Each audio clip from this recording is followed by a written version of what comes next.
आपके दुश्मनों द्वारा दिए हुए कष्ट और बोले गए अपशब्द आप समय के साथ साथ भूल जाते हैं, परंतु आपके मित्रों नातेदारों द्वारा किए हुए छल, असहयोग और मौन आपको जीवन पर्यंत नहीं भूलते। यथासंभव सबके काम आने वाले और सहयोगी बनने का प्रयास करें, क्योंकि अकेले हम एक नदियाँ हैं और साथ मिल जाए तो सागर है। अकेले हम एक धागा हैं और साथ मिल जाए तो चादर है। अकेले हम कागज़ हैं और साथ मिल जाए तो किताब है। अकेले हम अल्फाज हैं और मिल जाए तो सुंदर रचना है। अकेले हम ईंट पत्थर हैं और मिल जाए तो इमारत है। अकेले हम दुआ हैं और मिल जाए तो इबादत है। जीवन का आनंद मिलजुल कर रहने में ही है। एक बचपन का ज़माना था जिसमें खुशियों का खजाना था। चाहते चांद को पाने की थी, पर दिल तितली का दीवाना था। खबर न थी कुछ सुबह की, न शाम का ठिकाना था। थक कर आना स्कूल से, पर खेलने भी जाना था। माँ की कहानी थी, परियों का फसाना था। बारिश में कागज की नाव थी, हर मौसम सुहाना था। रोने की कोई वजह न थी, न हंसने का बहाना था। क्यों हो गए हम इतने बड़े, इससे अच्छा तो वो बचपन का ज़माना था, वो बचपन का ज़माना था। कोई रिश्ता कभी भी स्वाभाविक मौत नहीं मरता। यह अहंकार, दृष्टिकोण और अज्ञानता से मारा जाता है। प्रेम आपसी समझ का अभाव रिश्तों में अविश्वास का कारण बनता है, पर इस पर आज़ादी, सहयोग, सम्मान और बारीकी से एक दूसरे की खुशी का ध्यान रखना ही रिश्तों को मजबूत और गहरा करता है। रावण जब मृत्युशैया पर था तो उसके श्री राम से एक बहुत बड़ी बात कही थी, मैं तुमसे हर मामले में बड़ा हूँ, उम्र में, बुद्धि में, बल में मेरा कुटुंब भी तुमसे बड़ा है। मेरी लंका सोने की है, धन दौलत में भी मेरा राज्य भी तुमसे बड़ा है। इन सबके बाद भी मैं हार गया। जानते हो क्यों? क्योंकि तुम्हारा भाई तुम्हारे साथ था और मेरा भाई मेरे खिलाफ था। अंदरूनी एकता बनाए रखिए, क्योंकि किसी भी पेड़ को कटने का किस्सा न होता अगर कुल्हाड़ी के पीछे लकड़ी का हिस्सा न होता। अहम से ऊंचा कोई आसमान नहीं है। किसी की बुराई करने जैसा आसान कोई काम नहीं है। स्वयं को पहचानने से अधिक कोई ज्ञान नहीं है और क्षमा करने से बड़ा और कोई दान नहीं है। जीवन में यही देखना महत्वपूर्ण नहीं है कि कौन हमसे आगे है या कौन पीछे है। यह भी देखना है कि कौन हमारे साथ है और हम किसके साथ हैं। जुड़ना बड़ी बात नहीं है, जुड़े रहना बड़ी बात है। जीवन की सबसे बड़ी गलती वही होती है जिस गलती से हम कुछ सीख नहीं पाते हैं। नदी में जो मैल जाता है, नदी उसे समुद्र में उल्हेड़ देती है और स्वयं स्वच्छ हो जाती है। उसी तरह आप भी अपनी पीड़ाओं को परमात्मा में उल्हेड़ दो। परमात्मा तो सारे संसार की पीड़ाओं को अपने भीतर समा लेने के लिए सदा ही सजग रहते हैं। दुनिया में सिर्फ जीतने वाला ही विजेता नहीं होता, बल्कि किन रिश्तों को सामने कब और कहाँ हारना है यह जानने वाला भी विजेता होता है। सफलता पाने के लिए कभी खुशियों से समझौता ना करें, क्योंकि ज़िंदगी का असली सफलता तो खुशियों को ही अपने दामन में समेटना है। ज़िंदगी वैसी नहीं है जैसा आप इसके लिए कामना करते हैं, यह तो वैसी बन जाती है जैसा आप इसे बनाते हैं।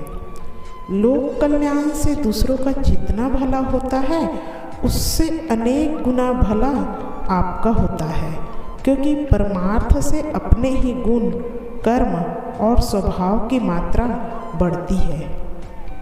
बीते दिनों के बारे में मत सोचें, ये आपको दुख दे सकता है। भविष्य के बारे में मत सोचिए, ये डर पैदा कर सकता है। मुस्कुराते हुए वर्तमान में रहिए और खुश रहिए। अपने हौसलों को ये मत बताओ कि आपकी तकलीफ़ कितनी बड़ी है, बल्कि अपनी तकलीफ़ को ये दिखाओ कि आपका हौसला कितना बड़ा है।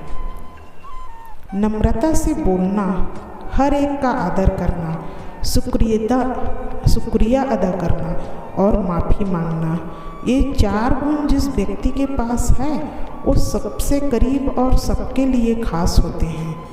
अगर समय किसी का इंतज़ार नहीं करता तो आप समय का सही इंतज़ार क्यों करते हो? याद रखिए, जो समय चल रहा है वही सबसे बेहतर समय होता है।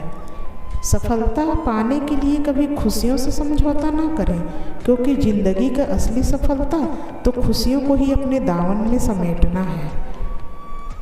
जिन्हें आप खुश देखना चाहते हैं उन्हें यही पर सुख देना, क्योंकि ताजमहल दुनिया ने देखा है, मुमताज ने नहीं।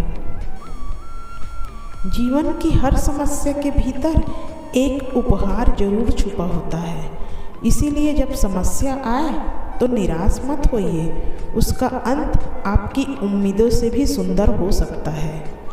फिक्र उनकी कभी मत करिए जो आपको इग्नोर करते हैं, फिक्र तो उनकी करिए जो आपके लिए सबको इग्नोर करते हैं। परेशानी आए तो ईमानदार रहें, धन आए तो सरल रहें, अधिकार मिलने पर विनम्र रहें, क्रोध आने पर शांत रहें। यही जीवन का प्रबंधन कहलाता है। यदि हमें किसी एक से शिकायत है तो उससे बात कीजिए, लेकिन यदि हमें अधिकतर लोगों से शिकायत है तो उस परिस्थिति में स्वयं से बात करने की ज़रूरत है। पाप और पुण्य क्या है, बस इतना समझ लीजिए। जिस कार्य से किसी का मन दुखे वो पाप है, और जिस कार्य से किसी के चेहरे पर मुस्कान आए वही पुण्य है। भगवान पर विश्वास बिल्कुल उस बच्चे की तरह करना चाहिए जिसको आप हवा में उछालो तो वह हंसता है, डरता नहीं है, क्योंकि वह जानता है कि आप उसे गिरने नहीं दोगे। यही विश्वास हमें भगवान पर भी रखना है। भगवान पर विश्वास कैसा हो, आइए जानते हैं इस छोटी सी कहानी से। एक संत कुएं पर स्वयं को जंजीर से लटकाकर ध्यान करता था और कहता था, जिस दिन यह जंजीर टूटेगी मुझे ईश्वर मिल जाएंगे। उससे पूरा गांव प्रभावित था। सभी उनकी भक्ति, उनके तप की तारीफें करते थे। एक व्यक्ति के मन में एक दिन इच्छा जागृत हुई कि मैं भी ईश्वर का दर्शन करूंगा। वह भी कुएं पर रस्सी से अपने पैर को बांधकर कुएं में लटक गया और कृष्ण जी का ध्यान करने लगा। संत और उस व्यक्ति की भक्ति में एक ही अंतर था। व्यक्ति रस्सी से और संत जंजीर से लटक रहे थे। थोड़े समय के बाद ही उस व्यक्ति की रस्सी टूटी। उसे कृष्ण अपने गोद में उठा लिए और दर्शन भी दिए। तब व्यक्ति ने पूछा, प्रभु आप इतनी जल्दी मुझे दर्शन देने कैसे चले आए? भगवान, जबकि ये संत महात्मा तो वर्षों से आपको बुला रहे हैं। कृष्ण बोले, वो कुएं पर लटकते तो जरूर हैं, किंतु पैर को लोहे के जंजीर से बांधकर। उन्हें मुझसे ज़्यादा उस जंजीर पर विश्वास है और तुम्हें खुद से ज़्यादा मुझ पर विश्वास है, इसलिए मैं आ गया। इस कहानी से यही शिक्षा मिलती है कि हमारा विश्वास इस ईश्वर पर जितना ज़्यादा गहरा होगा, ईश्वर उतनी ही जल्दी हमारी समस्याओं से हमें बाहर निकालेंगे। पर आज के इंसानों से भरोसे में भी सावधानी रखना आवश्यक है, क्योंकि कभी कभी खुद के ही दांत जीभ काट देते हैं। भाग्य से उम्मीद अक्सर निराशा देती है, मगर कर्म में विश्वास उम्मीद से अधिक देता है। दोस्तों, आज के लिए बस इतना ही। मिलते हैं अगले वीडियो में। तब तक के लिए राधे राधे।